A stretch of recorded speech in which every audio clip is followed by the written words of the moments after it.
अपमान की गुस्ताखी पर गंभीर सवाल। प्रधान न्यायाधीश के अपमान की कोशिश निंदनीय। यह तेजी से धर्मांध होती मानसिकता का परिणाम है। दोस्तों, विजय धर्रा, संपादक लोकमत समूह, पूर्व राज्यसभा सांसद जी का लेख है, अपमान की गुस्ताखी पर गंभीर सवाल। पिछले सोमवार को सर्वोच्च न्यायालय में जो कुछ भी हुआ वह एक बेहद शर्मनाक पल था। भारत के प्रधान न्यायाधीश न्यायमूर्ति B.R. गवई के सम्मान में एक वकील ने जो गुस्ताखी की, वह क्या केवल एक व्यक्ति का धर्मांध भावावेग था या फिर एक ऐसी मानसिकता जो हमारे सामाजिक ताने बाने के लिए गंभीर संकट बनती जा रही है। यह घटना इतनी व्यथित करने वाली है कि प्रधानमंत्री नरेंद्र मोदी ने खुद गवई साहब से बात की। घटना के बारे में आप सब जानते हैं कि 71 साल की उम्र के एक वकील राकेश किशोर ने प्रधान न्यायाधीश की तरफ अपना जूता उछालने की कोशिश की। सुरक्षाकर्मी सजग थे, उसे पकड़ लिया गया। अपनी इस ओछी हरकत को सही ठहराते हुए उसने कहा कि सनातन का अपमान नहीं सहेगा हिंदुस्तान। भैया, भारत की जगह जब तक ये हिंदुस्तान की बीमारी रहेगी तो ऐसी कीड़ा रहेगा इनके। यानी ये स्पष्ट है कि उसकी मानसिकता क्या है। लेकिन मुद्दे की बात यह है कि प्रधान न्यायाधीश ने किसी की भावना को ठेस पहुंचाई ही नहीं। उन्होंने तो खुद कहा है कि वे सभी धर्मों का सम्मान करते हैं। हुआ यह था कि खजुराहो के जावरी मंदिर में भगवान विष्णु की 7 फीट ऊंची मूर्ति है, जिनके हाथ, पैर और धड़ तो सही सलामत है, लेकिन मूर्ति का सिर नहीं है। एक व्यक्ति ने मूर्ति के सिर के पुनर्निर्माण के लिए याचिका दायर की। आमतौर पर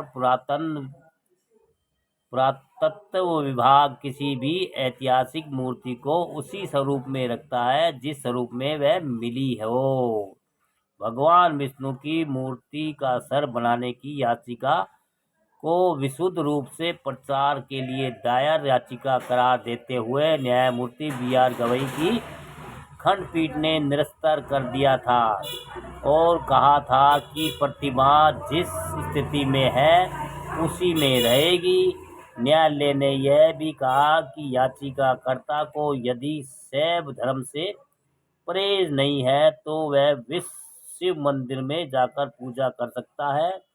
इसी घटना के बाद प्रधान न्यायाधीश को बेबुनियादी तरीकों से कोर्ट करते हुए कुछ धर्मांध यूट्यूबर ने अभियान चला दिया। एक यूट्यूबर ने तो ऐसी बातें लिखी और कही कि हम उन बातों का जिक्र भी यहाँ नहीं करना चाहेंगे। इतना ही नहीं, जब न्यायालय में राकेश किशोर नाम के वकील ने ओछी हरकत की तो उसके बाद अजीत भारती नाम के इसी यूट्यूबर ने और भी ओछी बातें लिखी और यहाँ तक लिख दिया कि अभी तो यह बस शुरुआत है। धमकी देने के उद्देश्य से उसने एक पौराणिक प्रसंग का जिक्र भी किया था। अजीत भारती जो प्रधान न्यायाधीश की कार को घेरने का भी सुझाव सोशल मीडिया पर दिया था। हिंदू कैफे नाम का संगठन चलाने वाले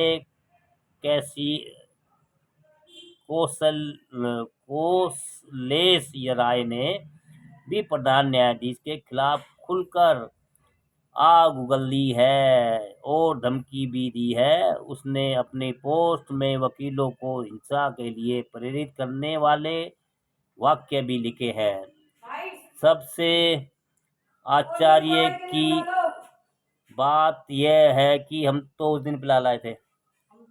हाँ कि सोशल मीडिया पर गवई साहब के खिलाफ उद्दंडता होती रही और हमारी प्रशासनिक व्यवस्था में ने कोई कदम नहीं उठाया।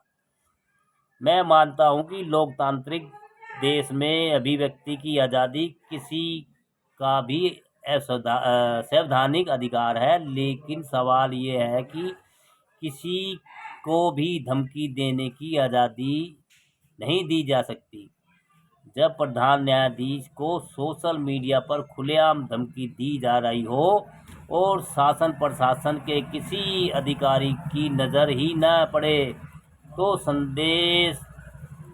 संदेह होना स्वाभाविक है और वह मानने में कोई हर्ज नहीं है कि गवई साहब ने अपमान की कोशिश उसी का नतीजा है, एक सोची समझी साजिश है।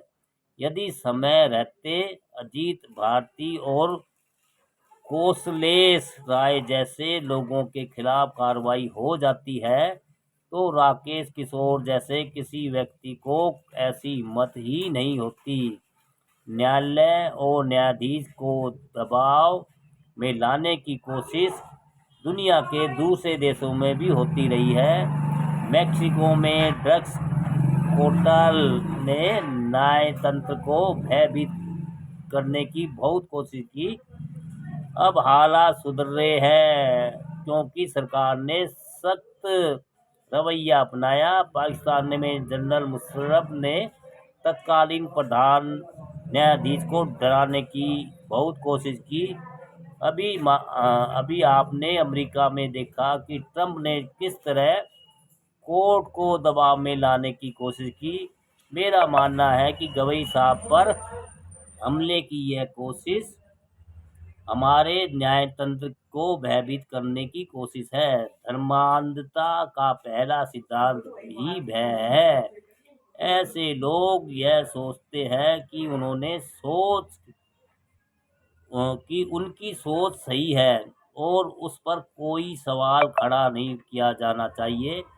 ऐसे तत्वों पर समय रहते अंकुश बहुत ज़रूरी है, मगर ऐसे लोगों को यह समझ लेना चाहिए कि भारतीय न्यायतंत्र निडर भी है और सहनशीलता से परिपूर्ण भी है। आप इस बात पर गौर करिए कि इतनी बड़ी घटना के बाद भी गवई साहब ने पूरी तरह शांत बने रहे और न्यायालयीन प्रक्रिया को सुचारू रखा। यह उनकी निडरता और संवेदनशीलता का परिचायक है। उनके पिता R.S. गवई सांसद और राज्यपाल रहे हैं। मां कमला गवई भी अत्यंत विचारवान महिला है। हमारे प्रधान न्यायाधीश गवई साहब को ये निडरता और संवेदनशीलता माता पिता से मिली है। सामाजिक उपेक्षा को उन्होंने बचपन से महसूस किया है। वे जरूर सोच रहे होंगे कि जूता फेंकने की कोशिश करने वाले की मानसिकता कितनी संकीर्ण। और अंत में एक बार फिर कहना चाहूँगा कि न्यायतंत्र को डराने की हर कोशिश का हम प्रतिरोध करते हैं। हम सभी भारतीयों को अपने प्रधान न्यायाधीश पर गर्व है। उनका अपमान हम कभी बर्दाश्त नहीं कर सकते। दोस्तों, अपमान की गुस्ताखी पर गंभीर सवाल।